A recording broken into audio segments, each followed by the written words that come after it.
It's good to be introduced.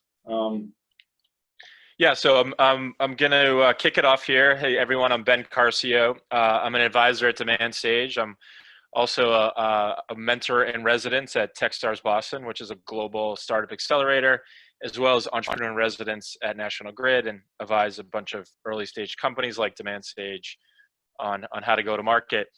So they've chosen me to MC the virtual roundtable. This is roundtable number 2. At least for Randy, Henry, and myself. Owen and Christopher are brand new. So if you hear us more practice in our joke and our repertoire, that's because we did it earlier today. So anyhow, just to kick us off, we're here to talk about collaboration, and why we're here, why we're virtual, is we were all intended to be together at the HubSpot Partner Day. This was intended to be happening around a physical event where we're all going to get together. We're going to get to shake hands and have drinks and have coffee and talk. And as it turns out, that event was canceled, and that event went virtual. And then the virtual event was also not canceled, but pushed off. So that's why we have two programs today, same exact program. But we're really here to talk about, or the intention of this meeting was to talk about collaboration on Google Sheets and HubSpot. But I think obviously let's just address the macroeconomics that are going on today, and let's really dive into collaboration, sort of the future of collaboration. So that's the topic. But before we do that, I would love to introduce our panelists. Again, for any of the attendees in the event, feel free to ask questions or use chat. I will loop in. This is going to be heavy on the Q&A. There's no presentation. There's no slides. It's going to be a lot of good conversation. So I'm gonna go to the Demand Stage team first. I want to introduce Randy Dailey, who's Chief Product Officer. Randy, do you want to say hello and talk about where you are in the world and your love for spreadsheets, as we learned in the last session? Of course. Hey folks, I'm Randy Dailey. I'm one of the co-founders and the Chief Product Officer at Demand Stage. I'm joining from Boston, in the United States, along with Henry, who will introduce himself. So a bit about my background. I've worked at really big companies, really small companies, startups, and sort of these big corps. I've kind of I built collaboration software for Microsoft for a few years. I'm now sort of building it on the SMB side. I've got some perspective to share there. Yeah, I'm just sort of generally excited about spreadsheets, kind of the resident spreadsheet aficionado here. So looking forward to chatting with y'all. That's great. That's great, Randy. So yeah, to turn over to Demand Stage's co-founder and chief technical officer, Henry. Henry, why don't you introduce yourself and tell us why you are somewhere underwater, it looks like. Hi guys, I'm Henry Cipolla. I'm the co-founder here at Demand Stage, as you said. Before this, I founded a company called Localytics, also here in Boston. We were an analytics company for mobile apps, and then we also powered a lot of marketing tools, and whether it was campaigns or messaging and measurement and performance management on top of that, which is where I kind of got my start with marketing and data and all of that. And I'm broadcasting also from Boston, but I would rather be scuba diving, so that is the background. Yeah, and just a quick fact about Henry, you clean tanks at the New England Aquarium, right? I mean, you're the guy, when you go to the aquarium, who's in the tank cleaning the inside, right? Cleaning the sea lion pool mostly, yeah. And waving to little children on the side. Thanks, Henry. And to go, Owen Scott, who I'm going to introduce next, obviously is traveling by far the farthest of anyone we've had on this webinar. Owen's joining us from all the way down in New Zealand. So I'd love for you to introduce yourself, Owen, talk about your agency, and yeah, tell us about yourself a bit. Yeah, thanks, Ben. Yes, I'm Owen Scott, and I'm calling in from Christchurch in New Zealand. Way down here, we're in lockdown like the rest of the world at the moment, which is a bit challenging. We're all working virtually though. But so I'm the managing director of a company called Concentrate, and we're a Diamond HubSpot partner. And so but what's sort of, I suppose, unique about us is we work just in the technology sector. So all we do is work with tech companies, software, electronics, and basically most New Zealand companies are exporters of their goods, their software and their electronics, to the likes of the United States and Europe. So we're about helping those companies with that process. So that's about it. What I do in my spare time, I'm well, like most Kiwis, we're all serious DIYers and mountain bikers and outdoor people. So that's sort of what I do. Diving. It's funny, Owen, I didn't realize that was the thing that happens in New Zealand. You guys do a lot of household projects, a lot of DIY work. Is that true? No, we build everything. Yeah. We're all builders. We're a country of engineers. Oh, really? That's cool. And you prepared, knowing that Demand Sage is a Boston company. You did prepare with your Boston T-shirt, right? So Yeah. That's awesome. Well, thanks, Owen. Thanks for connecting. I was commenting to Owen a second ago, just how collaboration. There's no better example of collaboration than being able to sync up with somebody so far away from you and have this type of conversation. So that's great. And just finally, last but not least, our last panelist, Christopher Antonopoulos. I'll spare you the. Yeah, please. I'm pretty good with my Greek pronunciations, but help me out. And please tell us about yourselves. Just a little bit Greek. So I'm Christopher Antonopoulos. I'm the founder of Measured Results. We really focus on setting up technology, connecting systems with one another, and running ongoing sales and marketing operations. I'm a veteran of working from home. Our entire company is remote.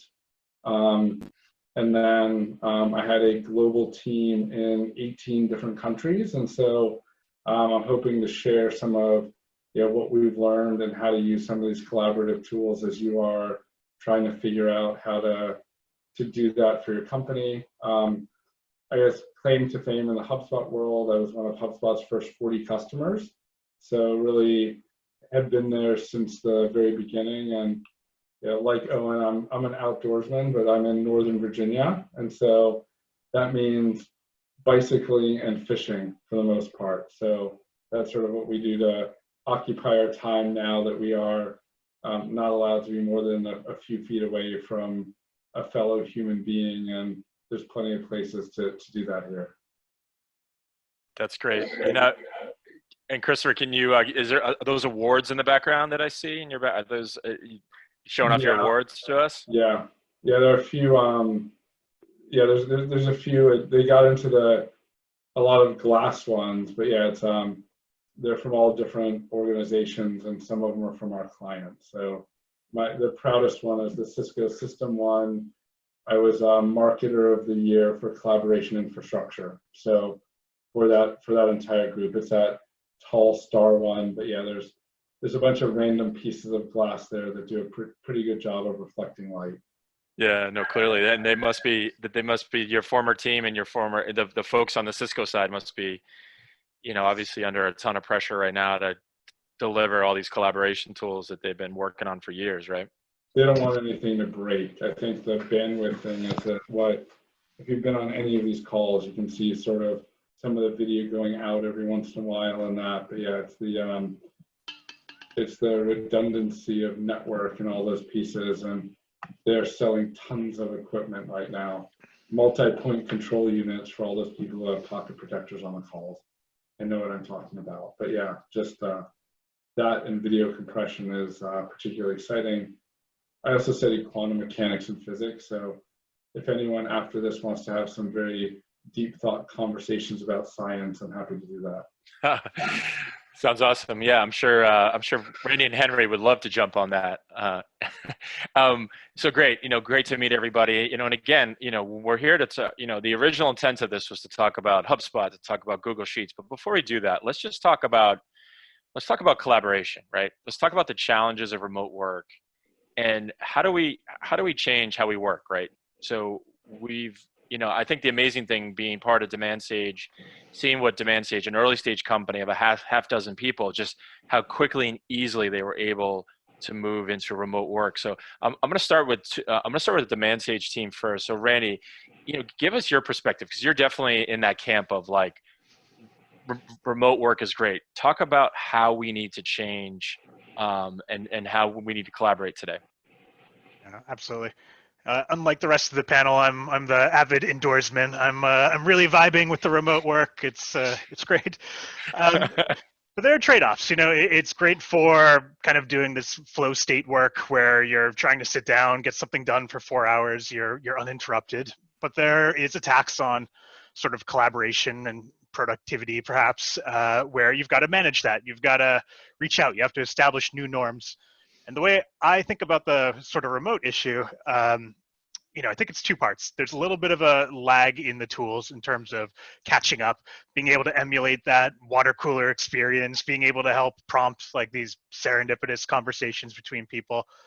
But I think almost the bigger concern is on the norms side, just sort of the culture people set about these things and the way we work.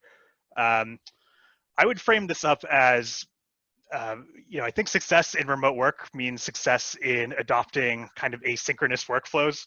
So instead of these face-to-face meetings that are super real time, it's about adapting our workflows to where you can work with people, even if they're not in front of the computer at the same time, if they're in a different time zone, if they're, flexibly working throughout the day. So for me, what that means is, I can talk a little bit more about this probably later, but it means trying to move a lot of the work and the tracking to the places you're getting work done. That could be, if it's a bug, it means putting it in a Trello ticket. If it's a candidate tracking, it means putting it in your applicant tracking system. Put your notes and collaboration there. If you're talking about a deal, put it in HubSpot. There are circumstances where you get a lot of value by sort of aggregating things in a spreadsheet, but kind of the main push here is, I think email and Slack and things like that don't scale super well as you get into this collaborative world. There's kind of longer feedback loops to get answers to the questions you need. You've got more threads in flight. Accountability and entropy starts to slip a little bit if you're not sort of tracking work items in a system where you can say, here's the conversation, here's the follow-up, here's the due dates, things like that. Yeah. Leave it there. Yeah, so I'm going to come to Henry in a second because I know Henry sort of has the opposite opinion of remote work, but I want to go to Owen for a second because I would imagine being in a country like New Zealand, you're almost like natively remote to a certain extent, and this is maybe not new to any of you. Talk about sort of what you've done before this change, and is it different, and is this different now, and does it present opportunities for countries like New Zealand? We were talking about your internet, a second ago. Talk about that. Talk about where you have to be remote as part of where you are in your geography. Yeah, thanks, Ben. I think one way to look at it is there's sort of two parts to this sort of collaboration. One is the collaboration that we have in terms of taking our products to market. We actually have the interactions between us and our customers. And then we have sort of internal, which is, as a team, how do we work together online in a collaborative sense? And I think that actually the customer part of it, actually being online sometimes it really helps because we become more efficient.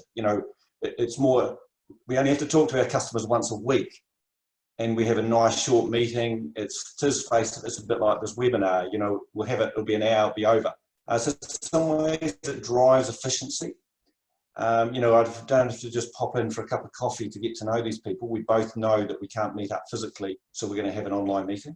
Yeah. But internally, it's a different challenge because you're trying to build the sort of team dynamics and get to know each other as friends. And, I used to just be able to yell across the room and say, hey, have you finished that yet?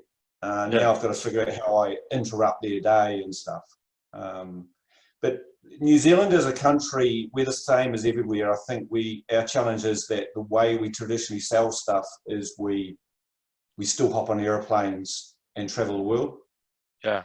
And I suppose, it's almost like our role in terms of a marketing agency is we're trying to move people to sell more online, to become more efficient around their sales and marketing processes, and do that online collaboration. That's an opportunity for us.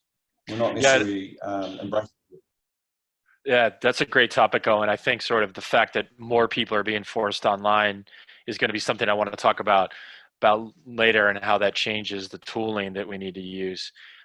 Henry, I'm going to come back to you because I know from our previous conversation that you sort of have a love-hate with remote. So talk to me and talk to this group about your opinion of remote and sort of the future of work from sort of today on. Yeah, I think that one of the silver linings in the situation that we're in is that we're all forced to go through this remote work boot camp. So we all have to get better at it and learn how to make it work. I have been incredibly resistant. I like humans. I like human contact. I like when I send an email, I like looking over at my coworkers and seeing their reaction physically and knowing like, oh wow, I really pissed him off, or oh, that person is like super deep in thought. I didn't mean for this to be perceived that way, and you can't have that when everything is remote. So I find myself spending way more time thinking about how I'm wording this and like how it's going to be interpreted. And there's a lot of the fun nuance to work gets lost. It's harder to make jokes about things, and everything is like the human piece is all gone. In Yeah. exchange, we've traded that for a lot of efficiency. And I Yeah. think the answer, when we're not in this kind of post-apocalyptic world that we're all living in at the moment, is somewhere in the middle, where you can get a lot of efficiency, you can access workforce outside of your local area, you can collaborate with people in different places while also still having some human touch. And that's what I'm trying to find, is that nice balance in the middle. That's great. And I have some ideas for you for that, because I'm the same thing. I'm an extrovert. I like to talk to people, go to events and those pieces. We've actually scheduled time where we are all working on video at the same time. Yeah. I know it sounds pretty awkward, but it's sort of it's a bit awkward to get used to, but once you do, or I have like a dry erase board where I have, here's the tasks we're working on, and I'll sort of write them down so everyone can look at that on a camera when they're working together. It's not the same, right? It's not the same as yelling over a cube or physically seeing that reaction, but it does help. That would probably help with my other huge problem, which is I just don't have the discipline for this. Like at home, there's a lot of positive distractions, right? The dog and other things. Whereas if I'm committed to a video with my coworkers, I have to at least pretend like I'm working. So that I like that. Yeah, you have to put clothes on, right? I mean, you have to be a shirt. I have to at least put a shirt on every day. Yes. Yeah, and actually, back to you, Christopher. I remember I tend to remember odd things, and I remember that when we had a conference call with you a few months ago, way before any of this, I remember the painting in the background. So I know that we had the same conversation. You were in the same spot. So talk to us about your collaboration and how you worked. I think you're remote, if I'm not mistaken, even previously. So talk about sort of previous to this situation, and then has anything changed? Well, I think not much has changed from us from a company perspective, but I think it's the helping everyone we're working with adjust to this environment.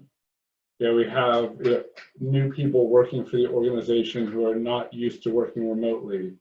We have clients who are trying to figure that out. So we're getting on a call, and people don't know when to talk, and they're talking over one another, and all those pieces in the call. So what's fundamentally changed is I'm working with many people who are not used to this environment, and we're bringing more people on the team that are trying to make that adjustment and really accommodating for that and figuring that out. I mean, I can tell you, Henry, it drove me nuts when I first started to do this. I would drive and work at the local coffee shop, or I would just make my way to sort of interact with people. I'd go on we have a WNOD bike trail, and so I joined some cycling groups and things like that. But I think the adjustment is realizing that you need to work on video and stay focused and put yourself in that environment, because it's really easy to want to do laundry. We have a new puppy, take the puppy out. My son is now home, and if we go through this call without him running in at least once, he's 6 years old. It's just how we work is fundamentally different, even if you worked at home for years and years. Yeah. What tool are you using for the video stuff? Are you guys just doing a Zoom call?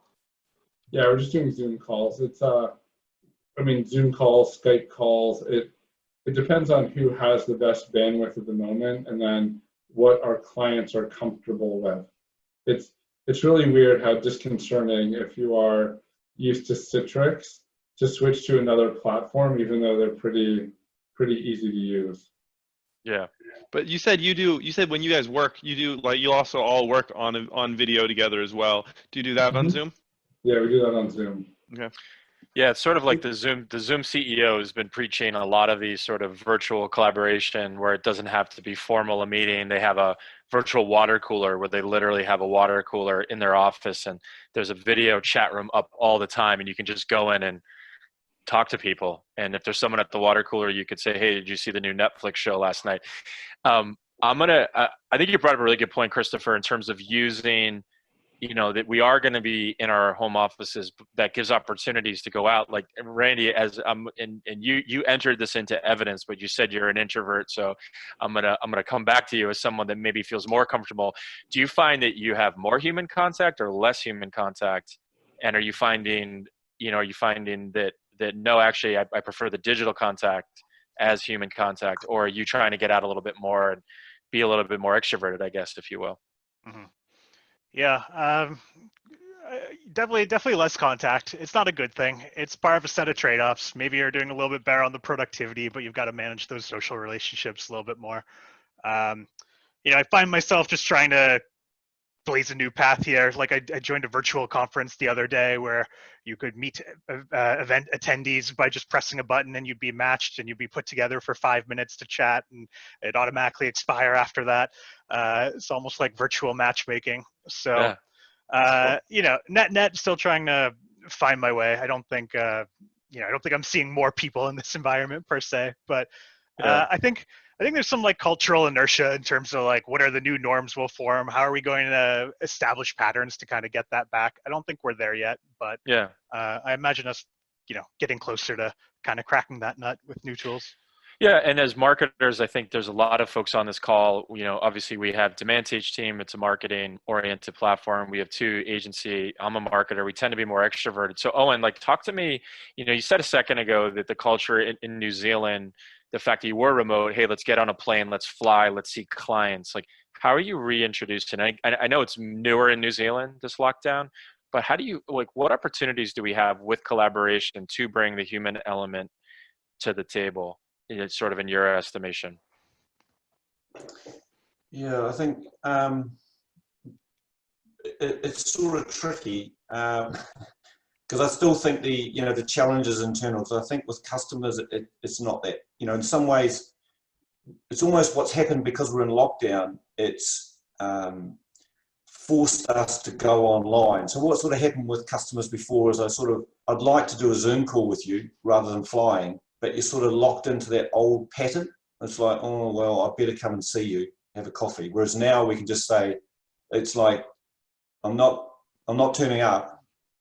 Let's do a Zoom. Actually, let's just do it tomorrow rather than waiting till next time I'm traveling. So it sort of presents a bit of if everyone goes online in a business sense, I actually think, we're into it because we can be a lot more efficient. It comes back to that efficiency thing. So I'm quite excited about the customer side of it. I'm really struggling with the team. I come back to Chris's comment. I'm really interested in that video because the piece before, I'm sort of like, I used to work at home when I wanted to, when I had a busy pile of stuff to do, and I'd work collaboratively. But now I have to be here all the time, and what I'm really struggling with is that yelling across the room piece, and I'm really interested in that video piece because at the moment I've got to go, oh, I'd like to talk to Ben. I'll send you an email or a message and say, Ben, would you like to join me on a Zoom call? Oh, what's the link? And we do the whole little dance, and it's so sort of false. I mean, you can use Slack as well, like a combination of this and Slack and availability. I think it's I think there's the question of panelists here, but I would say that it's still, even though I've been doing it for a while, it's still figuring out what the best channels are. I like that you have to be a bit more planned though. Some of these things, it was sort of too easy and you get distracted and people would, I I liken it to drunk dialing, where people just picked up the phone or yelled over a queue because it was just so easy to do. And so it was like unfiltered and people just did it. Yeah, I sort of like that, the fact that it has to be calculated. And I love having conversations. I've had 35 conversations over the phone with people over the last week.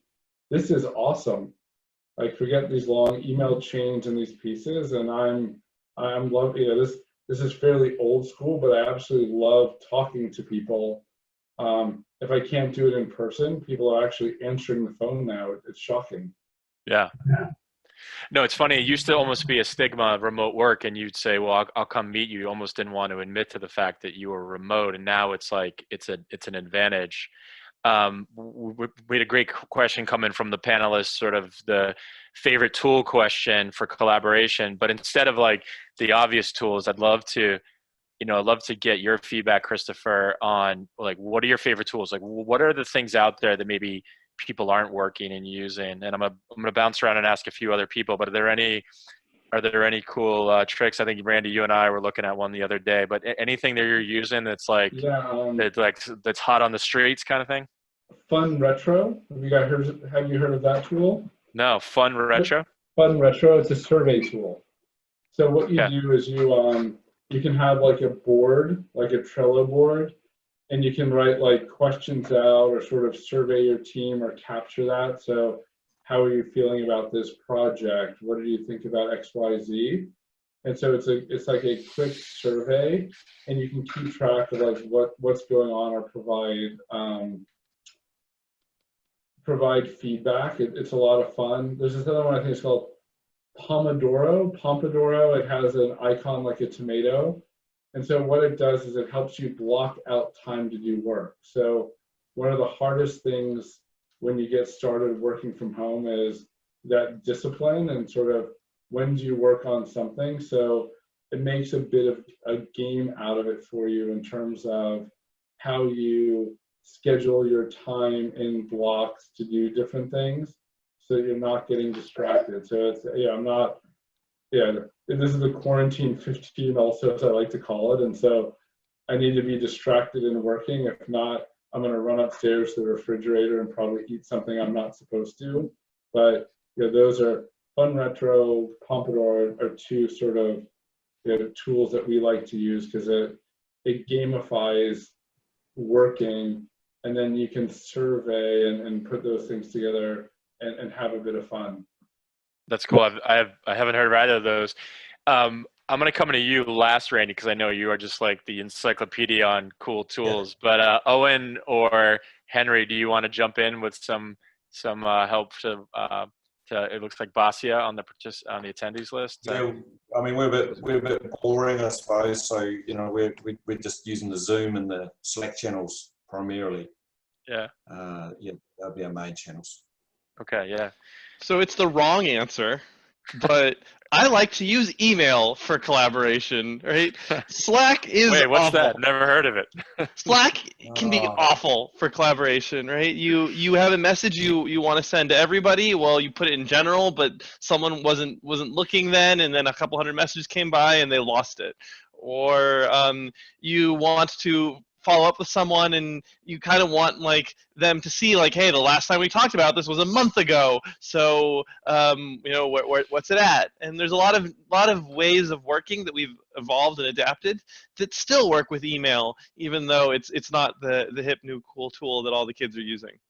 Yeah. Randy, I'm gonna turn over to you. I appreciate that though, Henry. I think that is a strong point. Email still is arguably the best, most effective tool ever devised. No.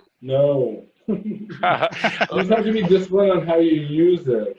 I hated Slack when it came out. I'm like, are you kidding me? You expect to send a message and I write you back right away and track all these different channels, and we just use it for internal communications. We don't do that with clients. And then we set expectations on responses for that tool. But I hate reading the email chain.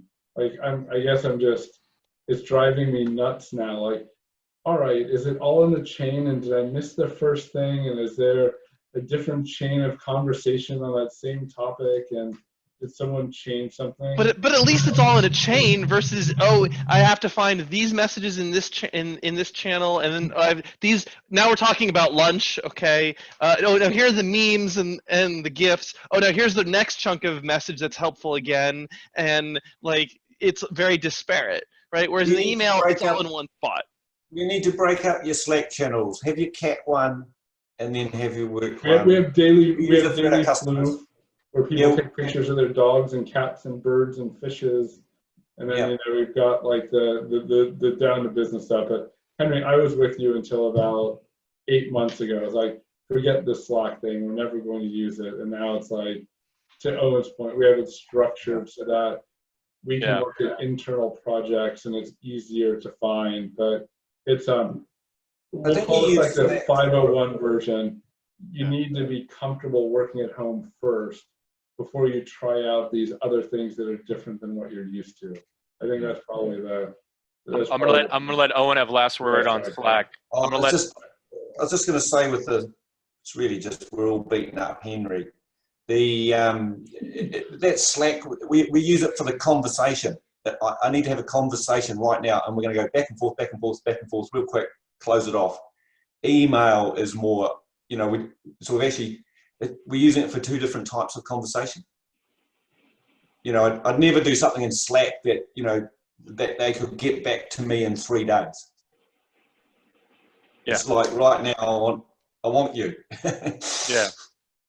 And I think that some people are trying to use Slack as that record, and that I think can be a little tricky. So, but I'd love for Randy to chime in. Feel free to pile on Henry, but definitely would love to get some ideas that you have for additional tools that you think would be helpful for folks to consider. Yeah, I mean, maybe just a moment on the Slack email thing.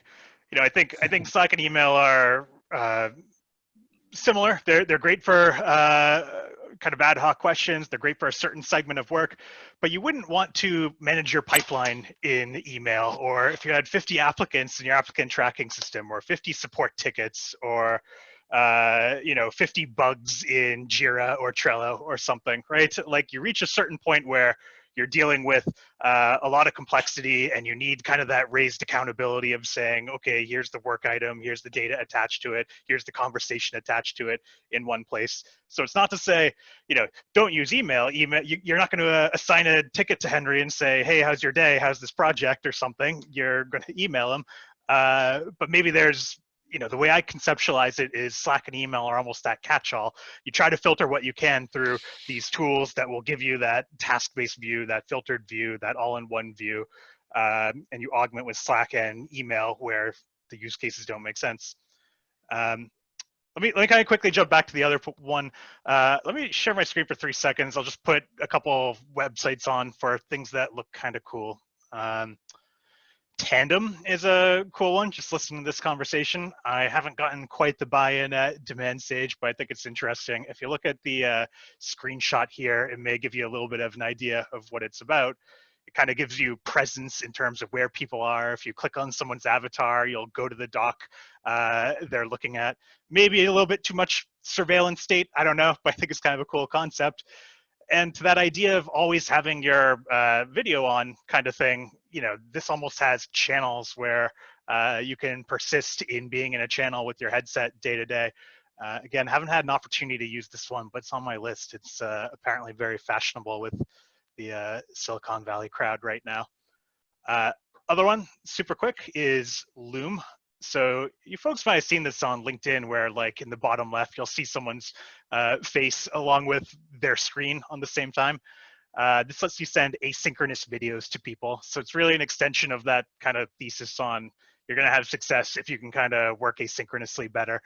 I use this for, you know, if I complete a new customer report, I might draft a little demo of me walking through it and how to use the controls, and I might send the Loom to the customer. The Loom can then be read by the customer, and they can, you know, sort of like SoundCloud or something, at the 2-minute mark, they can add a question, they can scrub along the timeline. So I think Loom's like very fascinating, and we're trying to operationalize that a little bit at Demand Sage on a go forward. So I'll leave it there. Awesome. Awesome, Randy. So just we have Fun, Retro, Pomodoro, Tandem, Loom, obviously Zoom and Slack. Everyone's using Zoom right now, so everyone knows Zoom. And then last but not least, email. So yeah, that's what the kids are doing nowadays, using email. I'm a big fan of email, but I'm always up for something new. So appreciate that. So to bring us back, Randy, do you have one more that popped in your head? No, yeah, thanks, Ben. At some point, there is a set of use cases that are really good for that document-based collaboration, which is ultimately, part of what we're getting at. So I don't have to pile that in here, but great to touch on that at some point. Yeah, and that actually brings me back to the reason for this call, or reason for this webinar, and that is collaboration. As marketers with our clients and key stakeholders around what's happening with our marketing. And I'm going to turn it back to you, Randy, as our self-appointed spreadsheet lover. Would love for you to talk about Google Sheets, the role of Google Sheets, and is it a good collaboration tool? Yeah. So I think the quick answer is absolutely yes. You look at any SaaS tool and you look at their collaboration story. HubSpot's pretty good if you want to talk about a particular deal or a particular contact, like a particular record. But there isn't a collaboration story for talking about a pipeline review or talking about sort of aggregates and metrics and things like that. At a higher level, there's not in-app chat with other stakeholders, things like that. And I think this is one of the places where Sheets really shines. You have tasks, you have comments, you have the ability to assign tasks to people, you have the ability to, if I'm looking at a sheet of metrics and I see that the numbers don't quite make sense for January, I can say, hey, at Ben Carcio, what's up with this figure? You can log in. It's immediately contextualized. You know precisely the data I'm talking about. You know what question needs to be answered without going into 3 tools. You've got that chat layer, that collaboration layer.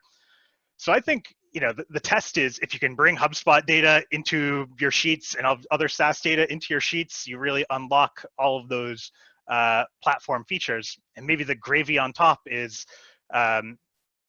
SaaS tools, they don't have a great chat story, but they also don't have a great way to blend data. And maybe you're trying to blend HubSpot and Google Analytics or something like that. But even more simply, maybe you're just trying to blend your HubSpot data with your own first-party data about how you run the business. Spreadsheets provide this layer to add annotations, to add goals, to add performance against goals, to add content calendars or budgets or resource constraints or the list of attendees for your offline field marketing event, things like that. There's a whole set of things where if you look at kind of these native SaaS tools, they're never going to really be able to bring that in and weave that into a unified workspace. And for me, that's a lot of the power of the spreadsheet. You can have all the data, you can get it there quickly. Yeah, I mean, arguably one of the first killer apps ever developed was the spreadsheet, Lotus 123, and and there's a lot of companies that have tried to just like email, get rid of the spreadsheet. So I'm gonna go to Owen to sort of get your perspective. Spreadsheets, Google Sheets, collaborative friend or foe in your mind? Yeah, I'm a bit of a spreadsheet fan actually, but not at Randy's level. So. That's healthy. I think the really discussion's a little bit around, it's sort of that contrast of structure versus flexibility. And I think, at one end, Google Sheets gives you amazing flexibility, but it's highly unstructured, and so people go way down the other end and you buy some SaaS tool that gives you really structured data but no flexibility. It's sort of like, I'll give you this one view and take it or leave it, which is HubSpot metrics gives you. So it's just trying to find that sort of blend in the middle. Like obviously the great thing about Google Sheets is that you have your single source. If you go to Microsoft spreadsheets, like that's a disaster. That's not going to happen. As soon as you save it, it's out of date sort of thing. So the great thing we find is that Google Sheets, it's sort of one source. We're all looking at the same data. We can all change the data, comment on the data, and it's always the right one. And I suppose what we've found is, which we're sort of working with, with Randy on, is trying to get because we're not sort of real Google Sheet gurus, if we can get some structure, a template that sort of gives the best of both worlds, I suppose. Some structure, but then still have the flexibility to build and change how we like it. Yeah, no, that's great. And then Christopher, would you sort of chime in on your perspective of Sheets, how you see it? I mean, your name measured results. It feels like very sort of spreadsheet oriented. Talk about Google Sheets, talk about spreadsheet as a collaboration platform for you and your clients. Yeah, I guess what's interesting for us is that we only use Google Sheets internally to collaborate, and we still use Dropbox to share with clients. So we've actually found some challenges with sharing Google Sheets outside the organization, or someone's on SharePoint or access to servers and those pieces. They're not quite as confident with the security of Google and that platform for some of that data. So we use them a lot, but we use them internally to collaborate. And then once the document is finalized, we get it to where we want it to be, then we share with external clients.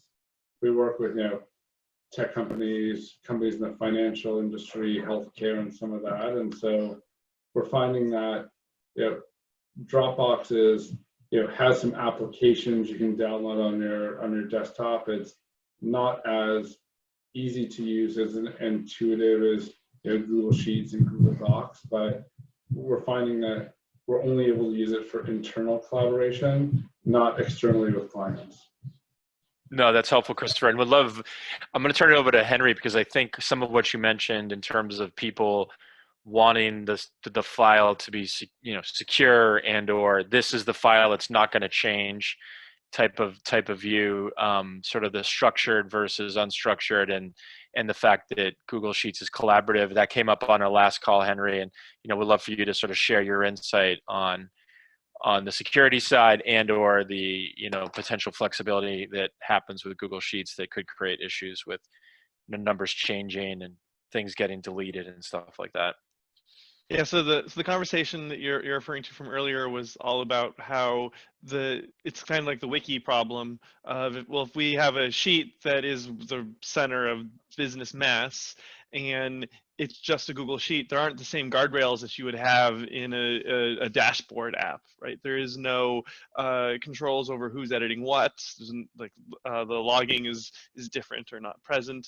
So there is some risk that people can step on top of each other's toes, that people can clone the current tab and make a copy and change it a little bit, and now we've got two versions of the truth, but one is slightly different.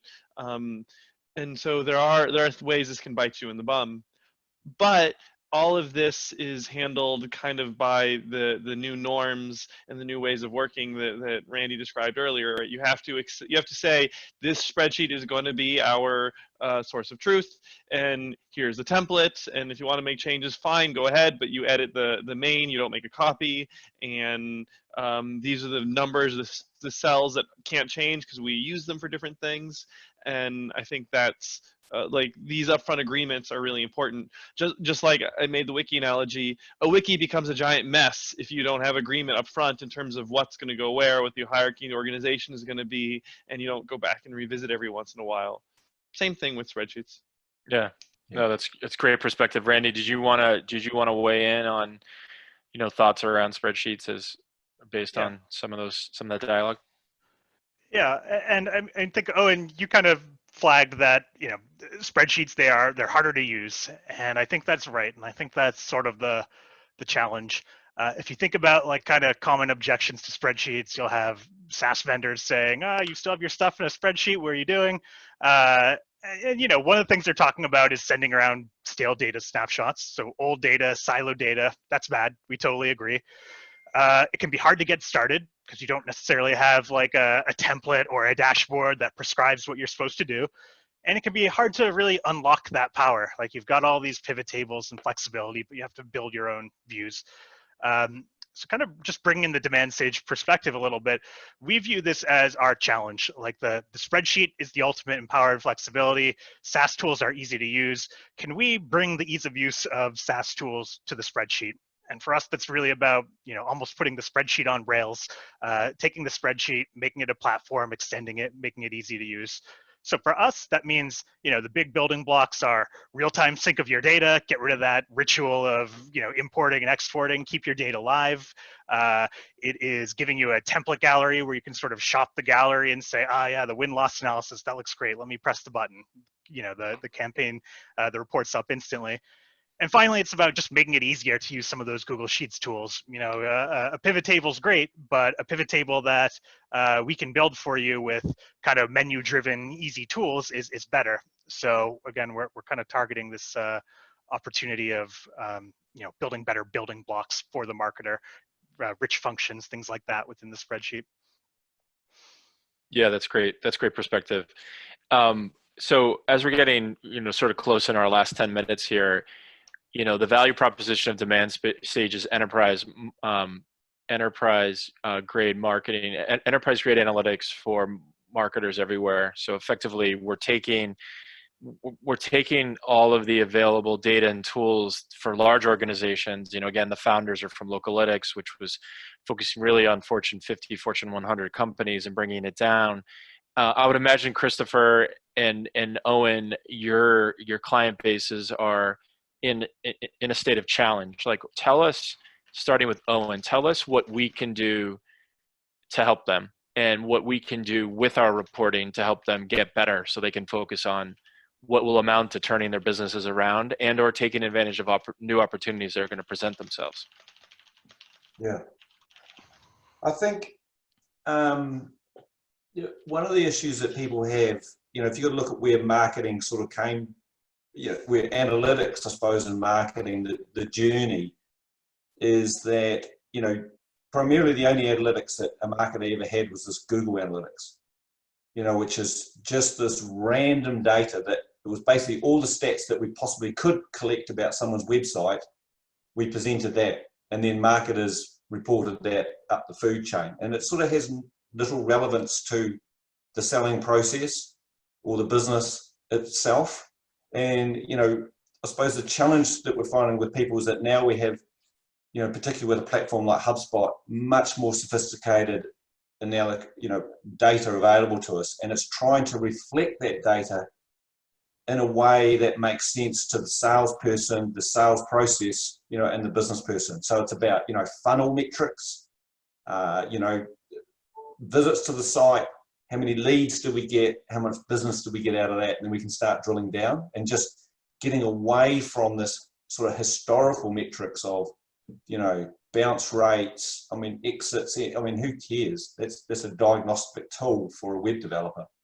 So it's trying to get marketers to focus on, starting at high level business metrics and sales metrics and building a model around there. I think sort of the fundamental shift that we're helping people with. Yeah, Christopher, I'd love for you to weigh in on that, especially knowing sort of the position that you take with your company about sort of fusing sales and marketing together. Like, tell us what is underway with this sort of new opportunity landscape we have in front of us. Well, I think, we're starting to see some of the shift in terms of, there's away from lead generation and into conversion metrics in those pieces. And so what we're seeing a lot of today is that companies want to get the most value out of people who are demonstrating interest in their product and service and have a better process to convert them into customers. And so with all the events being canceled and shift of marketing programs, it's really about, what am I generating and how am I engaging my base? And then how am I converting those individuals into customers in a much more programmatic way?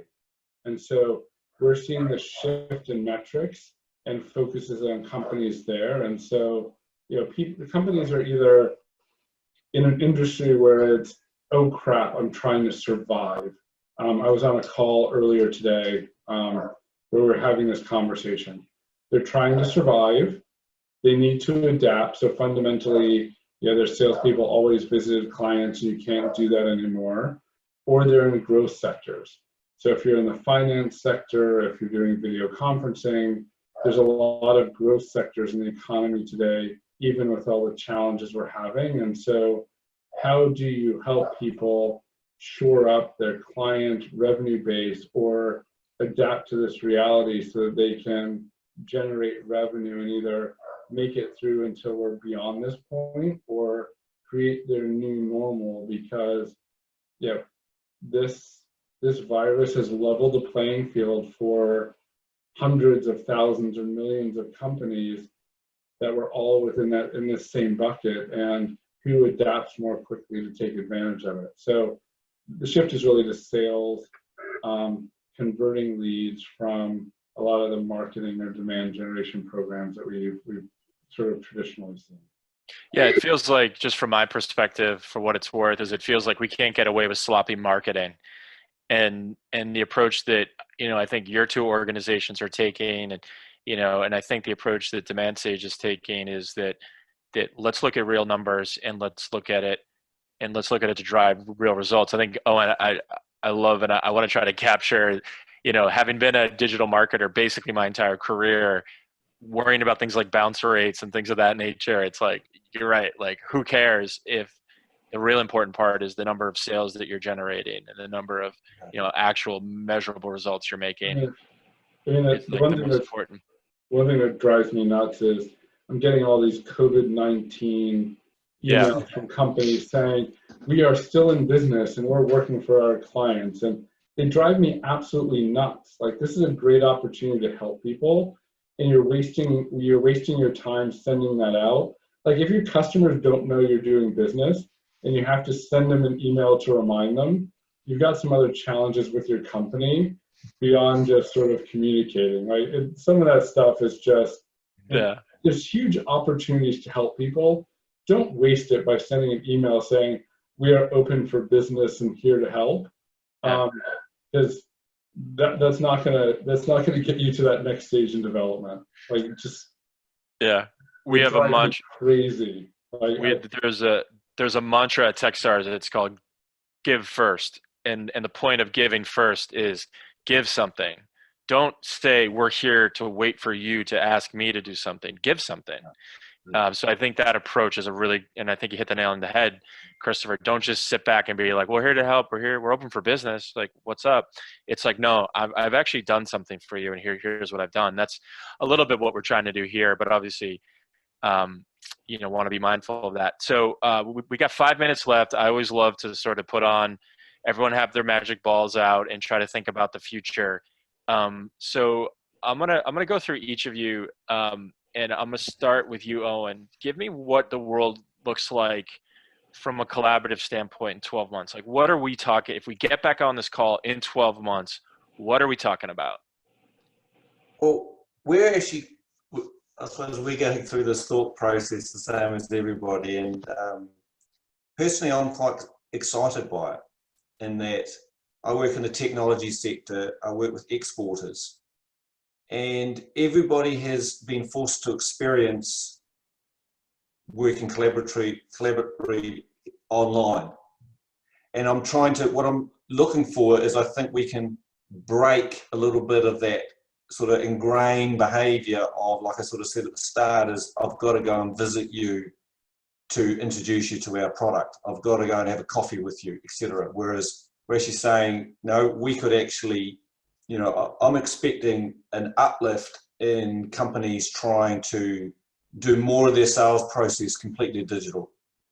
So that's putting technology behind the marketing team, putting technology behind the sales team, and getting off an airplane. And that's I'm just hearing, like, that's just a fantastic opportunity for sales and marketing companies to help companies do that. Yeah, no, and I would imagine that you're never going to completely replace it, but at least saying it's not required. But it'd be great we'll take another chunk of it. We'll take another chunk. There's still some that you still need to, but we've just taken a chunk, and we managed through that month, and we can talk that language. Everyone knows what Zoom is now. We could say we've got a Zoom call. Yep, for sure. No, that's great insight. Christopher, do you want to weigh in on where we'll be 12 months from now? If we have the same call, tell us what we're talking about in 12 months from now. I think we're talking about how people have changed the way they behave and shift that. I'm seeing people calling one another, people chatting on the street. I hope what happens is that people get reconnected with the outdoor world because they're going to be stuck inside for a number of months. And so I think that's going to adjust where, you know, if it's safe to be out and, you know, you're not going to easily catch the virus. And I'm hoping in 12 months we have the Tamiflu version for COVID. So if you're not feeling well, you take it and in 2 days it's done. But I mean, I think, you know, will we ever shifted to communicating more digitally? But I think the second it's safe, people are going to make that switch and want to reconnect in person. Like I'm like Henry, like I want to see someone face to face. I want to go on these cycle rides. I want to have that human interaction. And I think we're going to be talking about, yeah, a lot of people are working from home. They're going to use the technology. Companies realize that they can save on overhead and have a diversified workforce. But I think this is going to auto-correct from a personal relationship perspective, that everyone's going to want that human contact again. It may not be a sales call, but they're going to want it. Like I crave it now. It's driving me nuts to, you know, not see people. Yeah, that's great. And so with our last 2 minutes, Henry, where do you, I mean, hopefully 12 months from now, you're going to be on an insane scuba diving trip, but where do you see us 12 months from now? What do you see us talking about? Muted, Henry.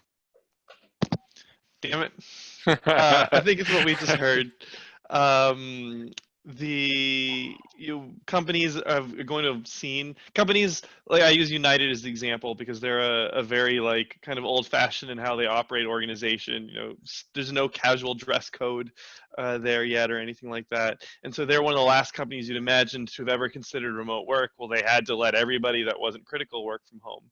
And they're going to see that there were some advantages, and people that were previously opposed to it are now going to start opening their door to remote developers. And so you're going to see an influx of like small consulting firms and things that are able to get away with things they couldn't before now, because remote work is, and remote vendors and remote everybody is more accepted. You're going to see some of the norms that people liked. Like the reason why I have this background is I'm in my room, and my room is way too messy to show you guys. But I've been on a lot of calls where people have shown off their messy backgrounds, and they're like, you know, they're half-eaten food still on the kitchen table and whatnot. And I think that's going to stay because people like that. They like the fact that I'm allowed to be a human while I'm on the call, and it's okay if the 6-year-old runs in or my dog runs in the middle of a call. So I think some of these new norms will stick, and it'll be normal to have people be remote because now everyone in the world's gone through the boot camp. And so I think that's neat. And you'll see people will invest in these tools earlier in their company's lives. They'll be part of the culture more. So a lot of the resistance to it won't be there. Cool. That's great. Randy, why don't you give us that final epic Nostradamus-esque vision of the future? More spreadsheets? More spreadsheets, Ben. Yeah, I'd echo what Henry said. I mean, I think we're going through a big A/B test, a big like forced A/B test on ways of working, and at the end we'll have some interesting results. And it won't be a binary. It won't be you know, remote versus co-location. There'll be some smaller A/B tests in there. We'll realize for this type of activity, actually you still want to co-locate. For this type of activity, you're an engineer and your head's down. Okay, yeah, that actually is better this way. You know, I think in a year we start to have really just language to describe these trade-offs a little bit better with that experience in the you know, kind of in the rear view mirror. And some things will change. Some will make this, we'll stay the same. That's a little bit of a cop out, but yeah, we'll see. Cool. Well, I'm going to wrap it up and say that in 12 months from now, I'm expecting to be having a beer with all you guys at a Demand Sage sponsored event around HubSpot Partner Day in person. To Owen's point, we'll be talking about how we've done all this amazing work and we haven't needed to see each other, but I'm definitely be excited to do that in person. I agree with you, Christopher. But, you know, again, wanted to thank all you guys for jumping on the call. Christopher, Owen, Henry, Randy, this was great. I've recorded it. I'm going to share it with everybody. But again, thanks for taking a chunk of your day to dedicate to this. Enjoy the rest of your day and make sure to wash your hands. Take care, everybody. Thanks, Ben. Thanks all. Take care.